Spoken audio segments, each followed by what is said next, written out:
Hello बच्चों, आज हम क्लास 6 के चैप्टर नंबर 5 लेकर आए हैं जिसका नाम है डैफोडिल्स। ठीक है ना, जिसका नाम है डैफोडिल। द डैफोडिल्स मतलब कि इसका डैफोडिल्स का मतलब होता है कमल के फूल। ठीक है ना, तो आइए स्टार्ट करते हैं। I wander lonely as a cloud that floats on high overs walls and hills when all at once I saw a crowd a host of golden daffodils. इसका मतलब है कि मैं अकेला भटक गया एक बादल के रूप में जो ऊंचे ऊंचे घाटी और पहाड़ियों पर तैरता था। जब एक बार मैंने एक भीड़ को देखा तो एक मेजबान सुनहरे डैफोडिल्स का। ठीक है ना, इसका मतलब ये हुआ। फिर आगे बढ़ते हैं, नेक्स्ट। ओके है ना। Beside the lakes beneath the trees fluttering and dancing in the breeze continuous as the stars that shines and twinkle in the milky way. इसका मतलब है कि पेड़ों के नीचे, झील के किनारे, हवा में लहराते और नाचते हुए लगातार चमकने वाले और दुधिया तरीके से चमकने वाले सितारों के रूप में। ठीक है ना, तो इस टाइप से इसका मतलब ये है। फिर ओके आगे बढ़ते हैं। They stretch in never ending line along the margin of a way 10,000 saw at a glance tossing their heads in a sprinkly dance। इस लाइन का मतलब क्या है? इस लाइन का मतलब है कि वे कभी न खत्म होने वाली रेखा में खींचे होते हैं। 10,000 ने मुझे एक नज़र में देखा, तब डांस में उनके सिर उनके बगल में लहराते नाचती थी। ठीक है ना, ओके है ना। फिर आगे बढ़ते हैं, next. I gazed and gazed but little thought what wealth the show to me had vowed for off when on my couch I lie in vacant or in pensive mood। ठीक है ना, लेकिन वे उल्लास में जगमगाती लहरों से बाहर निकले एक कवि में समलैंगिक नहीं हो सकता था। लेकिन इस तरह के एक जॉन्ड कंपनी में मैंने घबरा कर कहा और हैरान लेकिन थोड़ा सोचा कि मेरे लिए सो क्या दौलत लेकर आया है। ठीक है ना, जब मेरे सोफे में मैं खाली झूठ बोलने वाले मूड में, ठीक है ना, खाली मूड में मैंने ये सोचा। फिर आगे बढ़ते हैं, ठीक है ना। दे फ्लैश अपॉन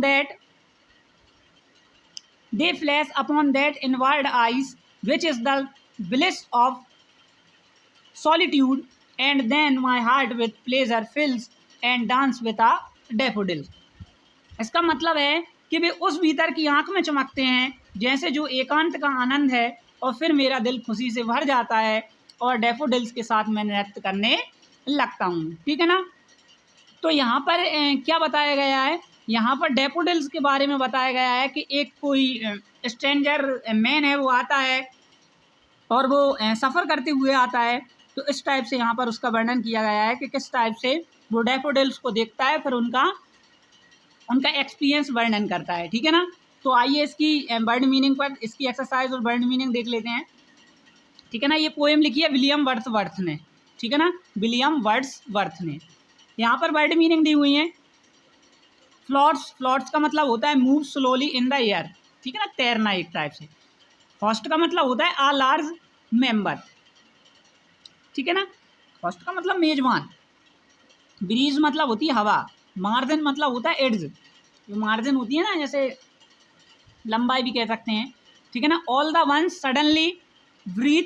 बीनीथ का मतलब होता है अंडर मतलब नीचे। मिल्की मतलब बे स्काई, दुधिया आसमान। एट अ ग्लेंस का मतलब होता है win one look, with one look, sorry. आइए फिर एक्सरसाइज कर लेते हैं। ठीक है ना, टिक द करेक्ट ऑप्शन। तो यहाँ पे करेक्ट ऑप्शन के आंसर दिए गए हैं, आप अपनी बुक लेकर बैठिएगा और फिल कर लीजिएगा। फर्स्ट का आंसर है सेकंड, सेकंड का है थर्ड, थर्ड का है फर्स्ट और फोर्थ का है सेकंड। फिर यहाँ पर फिल इन द ब्लैंक्स के आंसर दिए गए हैं, तो आप अपनी बुक में क्या कर सकते हैं, फिल कर सकते हैं। Trees, star, Glee, solitude, daffodils. ठीक है ना, फिर यहाँ पर क्वेश्चन आंसर दिए गए हैं, आपको दिख रहे होंगे। फर्स्ट क्वेश्चन का आंसर है a host of golden daffodils. ठीक है ना, by the side of a lake they seem to be dancing joyfully. चौथे का आंसर है the stars that shine and twinkle in the milky way. और the poet's wealth was the memory of daffodil ये 5th का answer है, ठीक है ना। फिर आ जाते हैं ग्रामर पर। तो हमको बनाना है राइमिंग वर्ड्स, तो क्राउड हो जाएगा, क्राउड सोड हो जाएगा, क्विल का सिल विल हो जाएगा, ठीक है ना। फिर बी वाला है find from the box the सिनोनियम of the following word.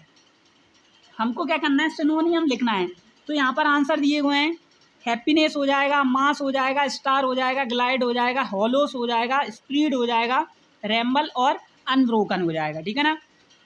फिर यहाँ पर फन टाइम दिया गया है, तो ये जो पोएम दी गई है इसको क्या करना है, कंप्लीट करना है, ठीक है ना। वन से poets are large number of daffodils, तो इस टाइप से आप देख लीजिएगा, ठीक है ना, अपनी बुक में फिल कर लीजिएगा। फिर यहाँ पर एक्टिविटी दी है, तो एक्टिविटी आपको अपने आप करनी है। और इसी के साथ जो हमारा चैप्टर था क्लास 5th का वो क्या हो जाता है, कंप्लीट हो जाता है। थैंक यू, मिलेंगे नेक्स्ट लेक्चर में, धन्यवाद।